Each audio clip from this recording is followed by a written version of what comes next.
Assalamualaikum warahmatullahi wabarakatuh. Halo everyone, di video kali ini kita akan membahas tentang sejarah kerajaan Mataram Islam.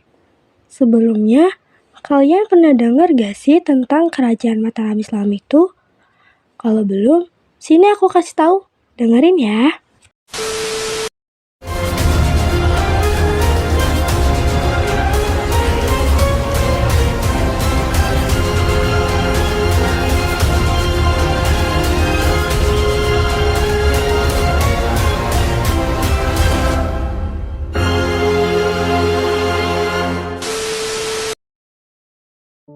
Jadi, sejarah berdirinya Kerajaan Mataram Islam itu didirikan oleh Ki Ageng Pamanahan pada abad ke-16 yang kemudian menjadi raja. Pusat Kerajaan Mataram Islam ada di Kota Gede, Yogyakarta. Pada masa kejayaannya, Kerajaan Mataram Islam pernah menyatukan sebagian besar Pulau Jawa kecuali Kesultanan Banten dan Kesultanan Cirebon. Kerajaan ini dipimpin oleh suatu dinasti keturunan Ki Ageng Sela dan Ki Ageng Pamanahan yang masih dipercaya mempunyai keturunan dari Majapahit. Asal-usul Kerajaan Mataram Islam ini disebutkan bahwa berkaitan erat dengan Kesultanan Demak dan Kesultanan Pajang. Mau nanya dong, kalau raja-raja yang pernah memerintah di kerajaan dalam Mataram Islam siapa aja sih? Apaan tuh? Nih aku kasih tahu. Jadi di kerajaan Mataram Islam itu ada beberapa raja.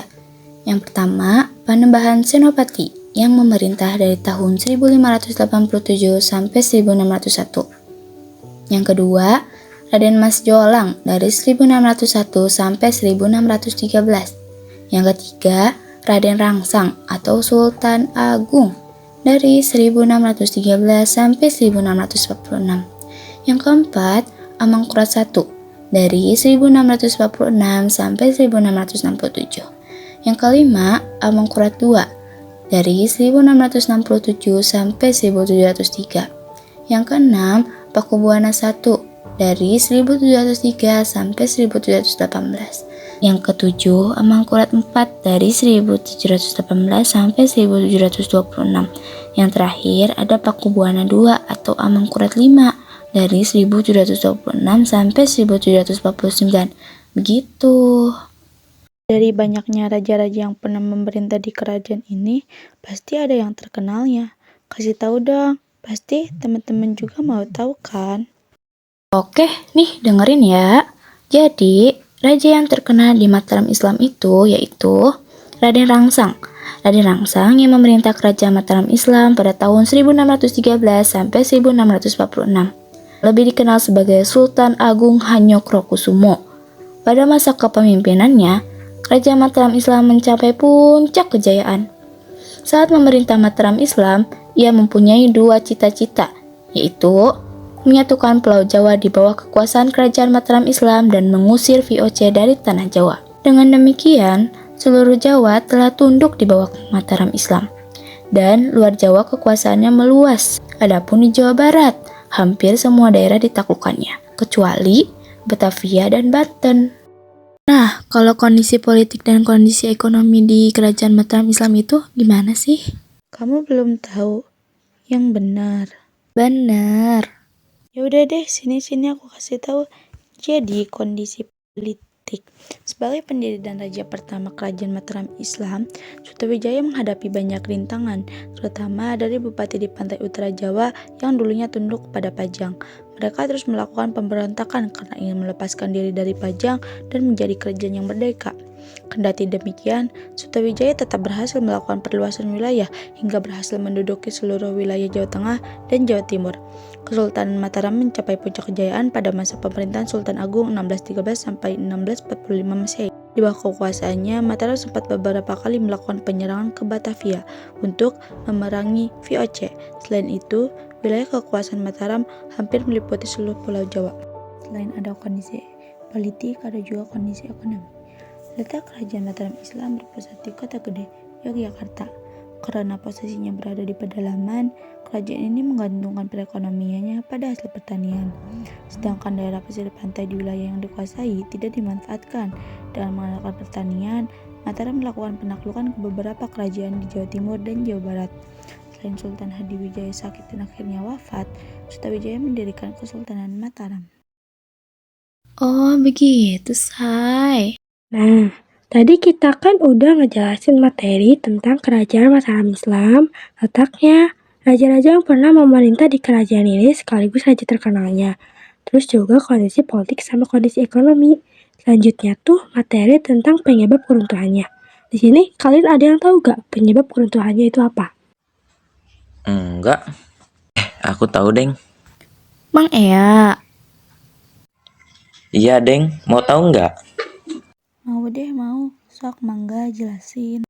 Jadi, penyebab keruntuhan adalah setelah periode Sultan Agung, Kerajaan Mataram semakin banyak menghadapi peperangan. Gerakan pemisahan diri yang dilakukan oleh kerajaan-kerajaan kecil, taklukan Mataram pun tidak bisa diatasi oleh para pengganti Sultan Agung. Tentunya, kesepakatan ini dimanfaatkan dengan baik oleh Belanda. Sejak itu, Mataram dan VOC selalu terlibat dalam perjanjian yang sangat merugikan. Masuknya pengaruh Belanda menimbulkan perselisihan antara pewaris tahta Mataram. Hal ini semakin dimanfaatkan oleh Belanda untuk melemahkan kerajaan Mataram Islam. Melalui taktik politiknya, Belanda berhasil memecah belah keluarga kerajaan hingga timbul banyak pergolakan. Dalam kesepakatan tersebut, Kesultanan Mataram dibagi menjadi dua kekuasaan.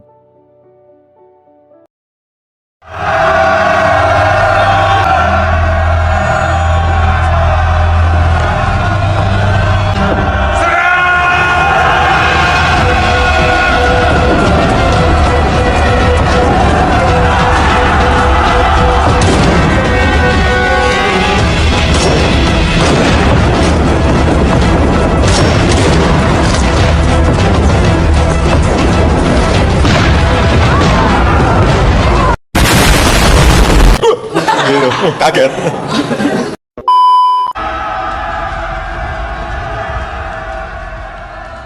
Nah, iya, bener tuh. Wih, selain itu juga ada peninggalan-peninggalannya loh. Wah, apa aja tuh? Jadi, peninggalan yang pertama adalah Benteng Vastenburg. Benteng peninggalan Belanda yang terletak di Kelurahan Kedung Lumbu, Kecamatan Pasar Kliwon, Kota Surakarta, Jawa Tengah. Benteng ini dibangun tahun 1745 atas perintah Gubernur Jenderal Baron van Imhoff. Sebagai bagian dari pengawasan Belanda terhadap penguasa Surakarta, khususnya terhadap Keraton Surakarta, benteng ini dibangun sekaligus sebagai pusat garnison. Yang kedua adalah Rumah Sakit Kadipolo yang didirikan pada tahun 1915 oleh Sunan Pakubuwono X di Jalan Dr. Rajiman Widyadiningrat, Panularan, Kecamatan Laweyan, Kota Surakarta, yang merupakan rumah sakit atau klinik bagi abdi dalam keraton pada masa kolonial Belanda.